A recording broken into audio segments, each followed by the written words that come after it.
మనము భగవద్గీత సమరీ శ్లోకాస్ అయిన 18th chapter 18వ అధ్యాయము 51, 52, 53 శ్లోకాలు క్షుణ్ణంగా భాష్యంతో నేర్చుకుంటున్నాము. అందులో భాగంగా ఈరోజు 18.50కి భాష్యంలో ఉన్నటువంటి యొక్క ఈ త్రిశికి బ్రాహ్మణోపనిషత్ లోపల నుంచి ఈ శ్లోకం నేర్చుకుందాము. సర్వవస్తున్యుదాసీన భావమాసనముత్తమం జగత్సర్వమిదం మిథ్యా ప్రతీతిః ప్రాణసంయమః చిత్తస్యాంతర్ముఖీ భావః ప్రత్యాహారస్తు సత్తమం చిత్తస్య నిశ్చలీభావో ధారణాధారణం విదుః సోహం చిన్మాత్రమేవేతి చింతనం ధ్యానముచ్యతే అహమేవ పరం బ్రహ్మ బ్రహ్మాహమితి సంస్థితః సమాధిః సతో విజ్ఞేయః సర్వవృత్తి వివర్జితః.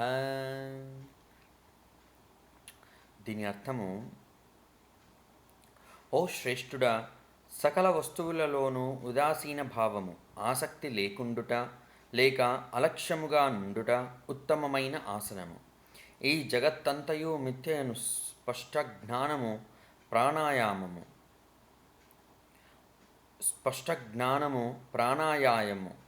చిత్తము లోపల ద్రిపుటయే ప్రత్యాహారము.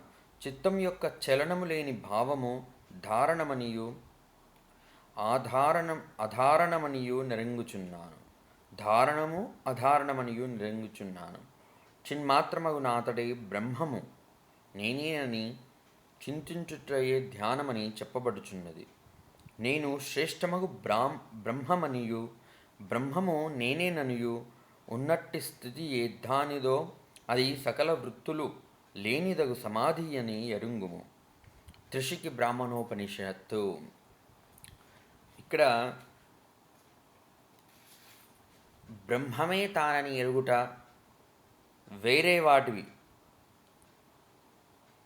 వేరే వస్తువుల మీద అలక్ష్యంగా ఉండుట, చిత్తము లోపల్ని మన లోపల్ని ద్రిప్పుట, ఇవన్నీ ప్రాణాయామము, ప్రత్యాహారము, ధారణము, ధ్యానము అని చెప్పబడుతుంది ఈ శ్లోకంలో. అంటే మనం సపరేట్గా ప్రాణాయామము ఇవన్నీ చేయాల్సిన అవసరం లేకుండానే ఎప్పుడైతేనా ఈ వస్తువుల మీద అనాసక్తి ఉండి బ్రహ్మము మీదనే ఆసక్తి ఉండడం వలన మన చిత్తంని లోపలనే తిప్పుట వలన జరిగేటువంటి ప్రక్రియని ఈ త్రిశికి బ్రాహ్మణోపనిషత్తు ఏమంటుందంటే ధ్యానంతో సమానము అంటుంది. కాబట్టి మనము ఆ యొక్క స్టేట్ ఆఫ్ మైండ్లో ఎప్పుడు ఉంటూ అనాసక్తితో మనం చేయాల్సిన కర్మలను మనం చేస్తూ పోతూ ఉంటే మనము ఖచ్చితంగా బ్రహ్మైక స్థితిని పొందుతాము అని ఈ త్రిశికి బ్రాహ్మణోపనిషత్తు చెప్తూ ఉన్నది. Thanks for watching my video.